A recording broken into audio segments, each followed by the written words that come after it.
I'm Katy Hubler, and I'm here to present the Utah Election Procedures Study on behalf of the Utah League of Women Voters. This is an in-depth look at Utah's voting and election procedures, including a review of relevant statutes, responses to a survey of Utah's county clerks, and media statements made by elected officials. I had a wonderful study committee working with me over the last several months. I want to acknowledge all of them. They put in a lot of hard work on this study. Carrie Dabney, Kathy Fitzgerald, Tina Hose, Jill Lesh, Helen Mosier, Nancy Wingler, Mary Wright.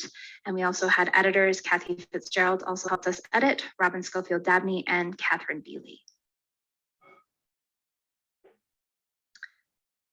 Why is this appropriate that the League of Women Voters undertook this study? Part of it is the mission of the League of Women Voters of the United States is empowering voters and defending democracy.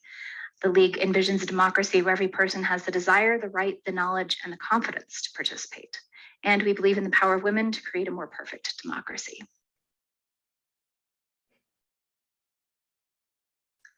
I'd like to outline some of the goals of this study. Guidelines for how to run elections are in state statute, but each of Utah's 29 counties administer elections slightly differently. So it's important to have a baseline understanding of how elections are currently being run in Utah to be able to put potential election law changes into context, especially now at a time when the legitimacy of elections is being actively undermined, even in Utah.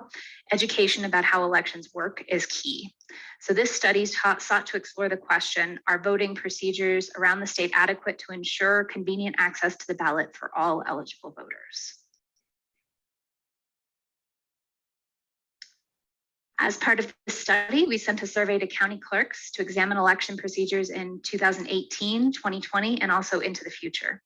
19 of Utah's 29 county clerks responded to the survey, which asked questions about early voting locations, in-person voting on election day, ballot drop box locations, as well as mail-in ballot procedures. We also reviewed relevant state statutes and media statements made by election officials as part of the study.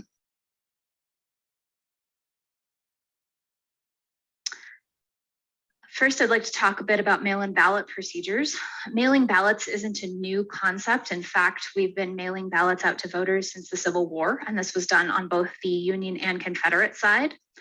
Absentee ballot laws for civilians who were away from home, seriously ill, for whatever reason couldn't make it to the polling location. That concept has been around since the late 1800s. And then no excuse absentee voting and voting by mail, where you didn't have to say that you were ill or that you were away for a certain amount of time, just you could vote by mail. That's a newer concept, but it's been commonplace since in about the last 40 years.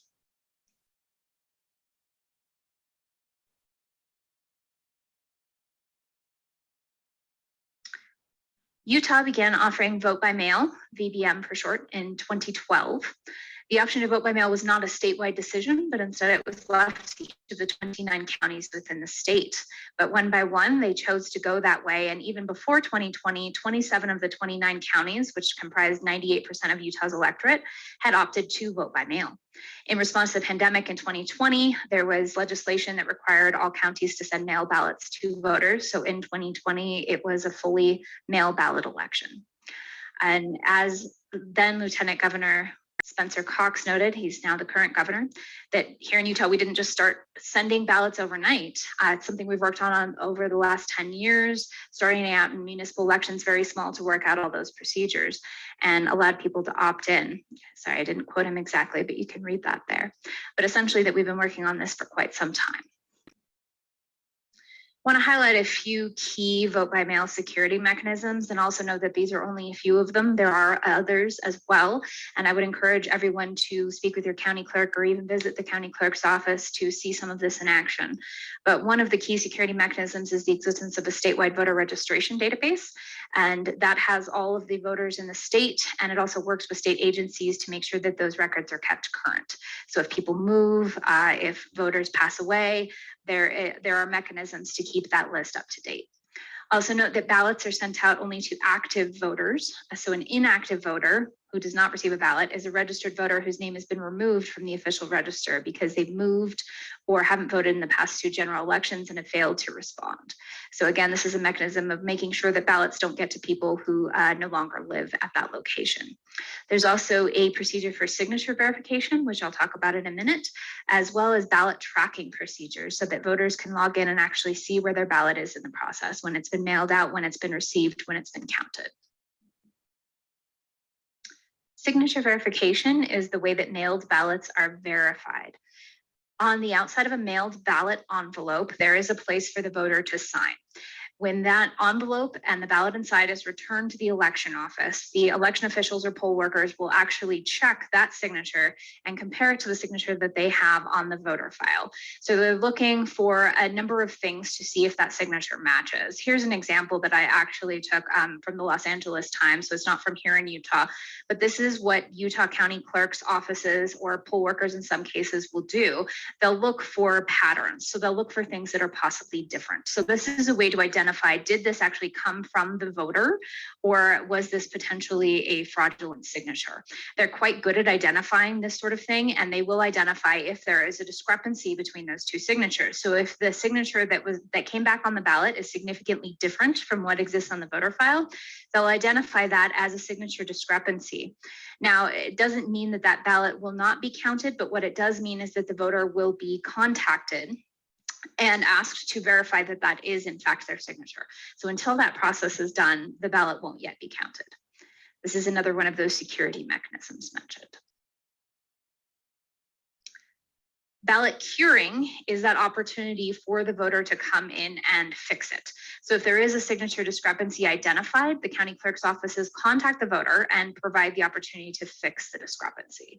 The voter must deliver a correctly completed signed affidavit to the appropriate election office by 5 p.m. the day before the canvass. The canvass period is usually a week or 2 after the election, so this doesn't have to occur by the time of the election, by election night. It can occur after the election, but that voter does have to come in and fix that, or in other ways contact the election official to confirm the voter's identity. So the affidavit that's submitted requires the individual's name, the date of birth, driver's license, or last 4 digits of the social security number, and also a space for a signature. So this is a method by which, if the election official has identified that there is a discrepancy, it still allows the voter a chance to come in and correct that and have their ballot be counted. In our survey to county clerks, we asked how voters are contacted to be informed that their signature doesn't match. The most common methodology is by postal mailing. That is what's required in statute. The other options for contacting a voter are optional for county clerks, but they do really try to go above and beyond to permit voters the opportunity to cure their ballot to fix that signature discrepancy. There is one county that used a method called text to cure. So that's a way that the voter can actually text back a signature and verify that it was theirs. And one of the recommendations that we've made in this report is that that option be further explored and expanded. Ballot drop boxes. This is a photo of an actual ballot drop box. This is one that I use in my neighborhood. These became more common in the last several years. In 2018, 87% of the respondents to our survey to counties had at least one drop box. By 2020, 94% of respondents had at least one drop box, and only one county that responded didn't have any yet. The trend was to have additional drop boxes in 2020, partly due to a response to the pandemic. And significantly more of these drop boxes were accessible 24/7. So the number and accessibility still ranged widely from county to county. Some of the larger urban counties had 20 or even more drop boxes. All but one of the drop boxes were accessible 24/7 in those larger urban counties. But something that especially the rural counties cited as an impediment to having those boxes 24 hours a day is lack of funding personnel. They were worried about vandalism, worried about constructing those and who would pay for that. One clerk said there was no way to permanently keep them in place. And another said we could envision someone doing something like dropping a match into an unattended drop box. Although one interesting thing that we found throughout this study was that these drop boxes do sort of have some security mechanisms for things like that. A lot of the counties located them in county buildings or government buildings to ensure that there was security, that they had cameras on them, and also to ensure ease of access. One of the questions we asked was about the security of these ballot drop boxes. So what security mechanisms are in place? And note that there are a number of different security mechanisms in most cases, but most of them were monitored around the clock with security. Many of them, as I mentioned, were kept inside government facilities. They also are typically bolted into the concrete if they're permanent drop boxes, and the ballots are frequently collected. So they're being frequently taken out of those boxes and taken to the county clerk's office by county clerk staff in most cases. And especially when it gets closer to early voting period and the election, when there's more ballots in those drop boxes, they tend to be collected more frequently, daily or even several times a day in some cases. There is one variation that one of the counties mentioned in the collection of ballots from drop boxes. There was a clerk from a large, sparsely populated county, actually took a portable ballot drop box to as many as 7 different locations and returned 3 or 4 times during the month before the election. They didn't have the permanent bolted in concrete ballot boxes, but rather they kind of roamed with those ballot boxes and had personnel supervising those ballot boxes at all times, and posted the dates and locations for those ballot collections ahead of time.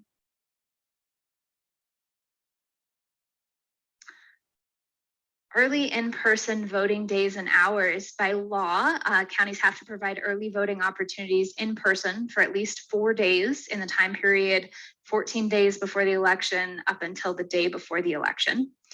So the polls must be open for at least 4 hours during these days. But there was quite a bit of variation on the days and hours that were offered between different counties. The most common hours were 8 a.m. to 5 p.m. or business hours on weekdays. And that was often because the early voting locations were often in the county clerk's office, and so they were staffed during those time periods. There was only one county that reported providing the minimum number of 4 hours at the early voting location in both 2018 and 2020. Most of the counties reported quite a bit more than that, offering more hours than the minimum, more than they had to. And in terms of variation on some of the hours, there was one county that provided early voting from 7 a.m. to 6 p.m. Monday through Thursday, though this option was only available for one location in the county. And there was one county that opened an early voting location in one town for one day, but stayed late to ensure that people who worked could come to that early voting location if they needed to, and then had it open in a different location on a different day. So there are a lot of ways that counties are working to accommodate their population and make sure that early in-person voting is available to those who need it. In terms of locations, in 2018 and 2020, almost all responding county clerks indicated just one early voting location for the entire county. This is partly because of the increase, actually entirely because of the increase of mail-in ballot voting. So most people are actually sending their ballots back by mail, and so don't find that they need the early in-person locations. Many of the voters who do still need these locations, it's because they didn't receive their ballot in the mail and they need to go in and get that rectified. The early in-person voting locations also offer registration and voting. So if someone didn't register in advance of the election and so didn't receive a ballot, they could register to vote and vote there. And they also have voting machines available for voters with a variety of disabilities, or just someone who wants to magnify the screen a bit more, who has some trouble marking an actual paper ballot with a pencil for whatever reason, can come in and use those machines. So there were 4 geographically large counties that had more than one early voting site in 2018 and 2020. Again, this is because you don't want voters having to go a long distance. Many counties just had the one, but there were some that provided multiple locations so that you wouldn't have to drive too far. And in 2020, COVID-19 really affected the selection of these early voting locations. So counties had to select locations that could accommodate social distancing. So they typically chose larger, more open voting locations like arenas or county fairgrounds. And many of these locations were drive-through during the COVID-19 pandemic. But most counties indicated that they liked those larger vote centers as an option, and many will keep that for the future as well. Just a few of the barriers mentioned to offering more early voting locations. Some of the clerks said they just don't have the traffic. Again, that's because most people are returning their ballots via mail, so they don't have that demand for those early voting locations anymore. The preferred method in the county is by drop box. So voters are voting with their feet. They're preferring to drop their ballot in the mail or in a drop box rather than go to those voting locations, the early voting locations. There's also a lack of space for that, especially since schools prefer not to serve as polling locations. It can be hard to find locations to provide early voting opportunities. And then also just the more mail-in voting that is done, the better the lists become. So they become more accurate. We don't have as many undeliverable ballots. The ballots are more likely to get to the person that they need to get to and then be sent back. And so those processes are improving continuously. So more voters are actually receiving their ballot more reliably and not having to go into those early voting locations to get a replacement ballot.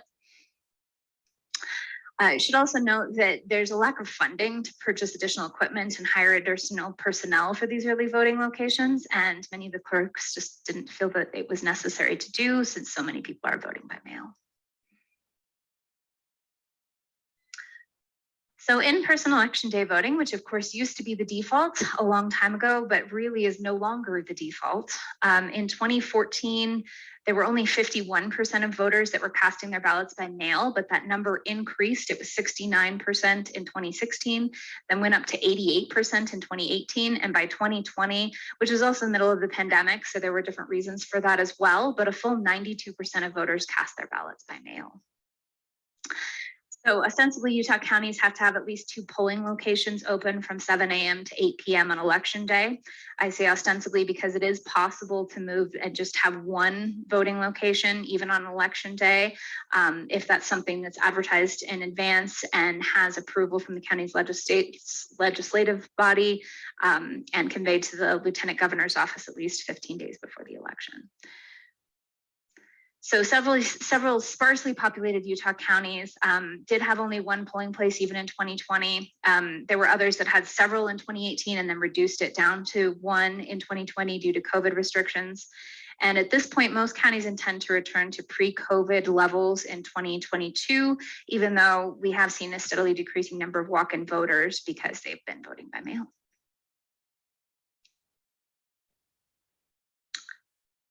Some concluding thoughts.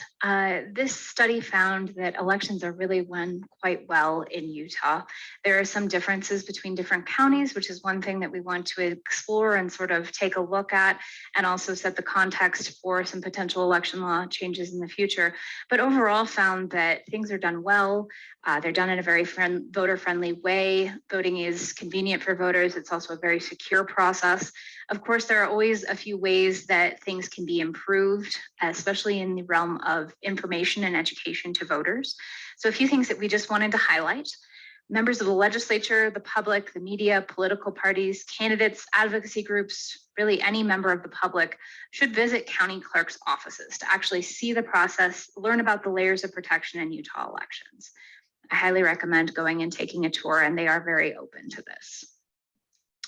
One thing the Lieutenant Governor's office could do is provide a bit more clarity on how the statewide voter registration database is maintained. There is some misinformation out there about that process, so they could provide a bit more information on that.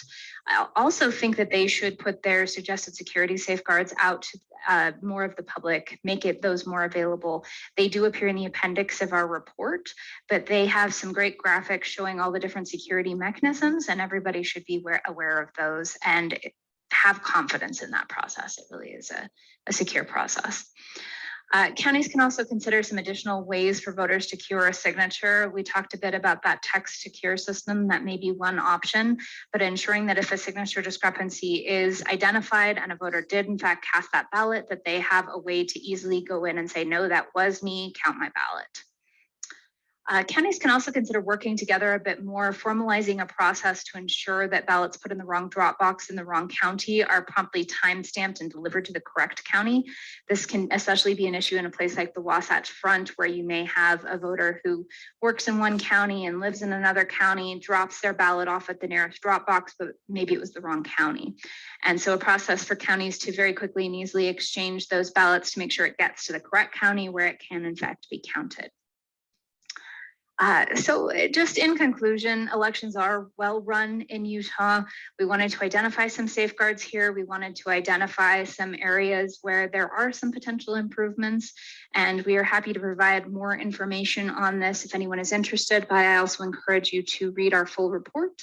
And we hope that this is a baseline for future studies as well. There are different areas of elections that are not included in this report that I think we could study in the future, and also take a look at all of these issues again in another couple of years to see what has changed. So thank you very much.